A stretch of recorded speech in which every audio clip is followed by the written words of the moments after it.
Hi students, welcome to your new class. ഇന്നത്തെ ക്ലാസ്സിൽ നമ്മൾ ഡിസ്കസ് ചെയ്യാൻ പോകുന്നത് ക്വസ്റ്റ്യൻ പേപ്പർ 2021 ഇൻകം ടാക്സിൻ്റെ ക്വസ്റ്റ്യൻ പേപ്പേഴ്സാണ്. അപ്പോൾ അതിൽ ഫസ്റ്റ് നമുക്ക് വരുന്ന ക്വസ്റ്റ്യൻ എന്ന് പറയുന്നത് 2.5 മണിക്കൂറിൻ്റെ എക്സാം തന്നെയാണ്. അതിൽ ആദ്യത്തെ ക്വസ്റ്റ്യൻ ചോദിച്ചിരിക്കുന്നത് ഗ്രോസ് ടോട്ടൽ ഇൻകം എന്താണ് എന്നുള്ളതാണ് ചോദിച്ചിരിക്കുന്നത്.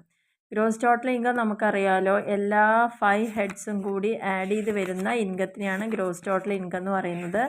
അത് നമ്മുടെ ഫസ്റ്റ് ചാപ്റ്ററിൽ തന്നെ ഇതെല്ലാം കൃത്യമായിട്ട് പറയുന്നുണ്ട്. ഒപ്പം തന്നെ പറയുകയാണ് ഇൻകം ടാക്സിൻ്റെ ബേസിക് കൺസെപ്റ്റ് എല്ലാം നിങ്ങൾക്ക് ക്വസ്റ്റ്യനായിട്ട് വരാവുന്നതാണ്. ഓക്കെ, അപ്പോൾ അതിൽ നമ്മൾ പ്രധാനമായിട്ട് നോട്ട് ചെയ്യേണ്ട പോയിൻ്റാണ് അസസ്മെൻറ്റ് ഇയർ എന്താ, പ്രീവിയസ് ഇയർ എന്താണ്, പേഴ്സൺ എന്ന് പറഞ്ഞാൽ ആരാണ്, അസസി ആരാണ്, അസസി ഇൻ ഡിഫോൾട്ട് എന്താണ്, അതെ gross total income, total income, maximum marginal rate of tax, casual income, ഇതൊക്കെയാണ് കോമൺ ആയിട്ട് അവിടെ നിന്ന് വരാനുള്ള ചാൻസ് കൂടുതൽ.